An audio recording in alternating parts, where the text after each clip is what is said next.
Hi.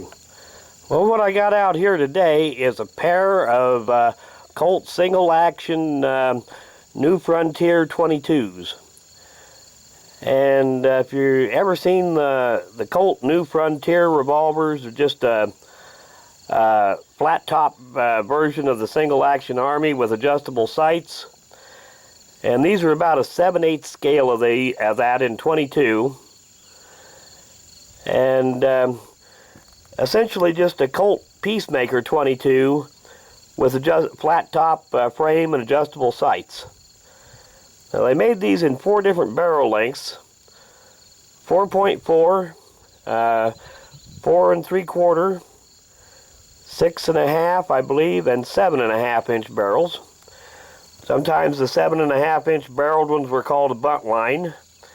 This one here is a 7.5 inch barrel, and this one here is 4 3/4.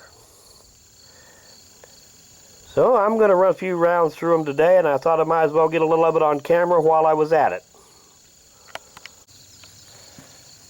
As to which barrel length is better, that's pretty much personal preference. The longer barreled ones give you a longer sight radius, and the shorter barrels probably balance a little better.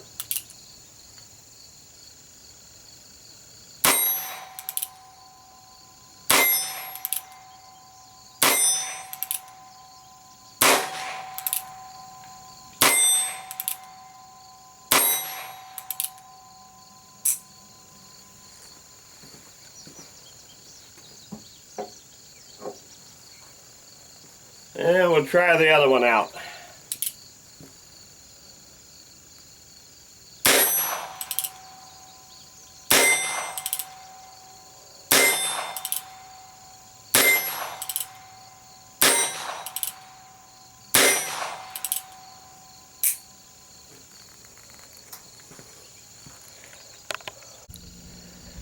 Well, these guns were made between 1970 and 1977.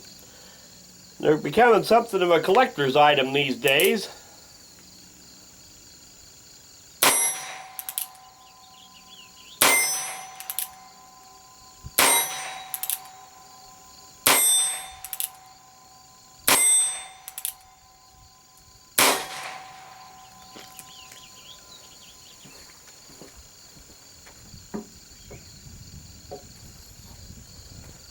Some of them were made with interchangeable cylinders for 22 Magnum, and some of them weren't.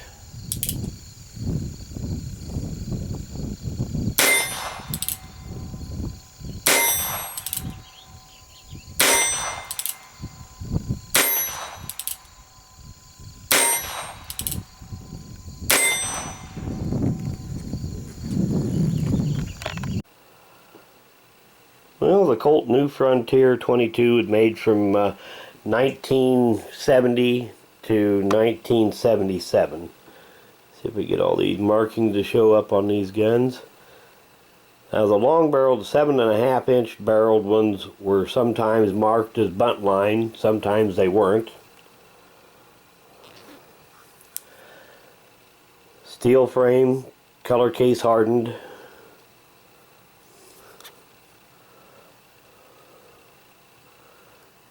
We get that to focus in on those markings.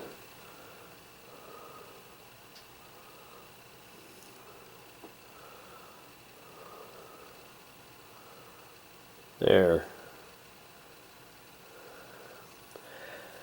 They were made with 4.4, 4 3/4, 6.5, and 7.5 inch barrel. I don't believe any of them were made with a 5.5 inch, but I could be wrong on that.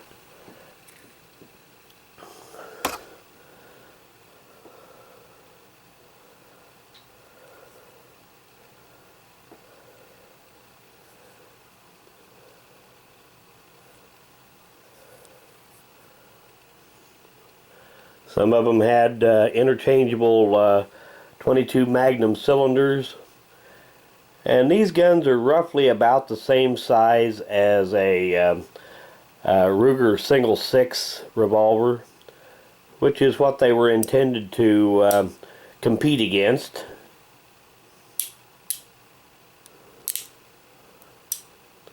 And there's your safety catch, loading and unloading notch, and then back to pull cock.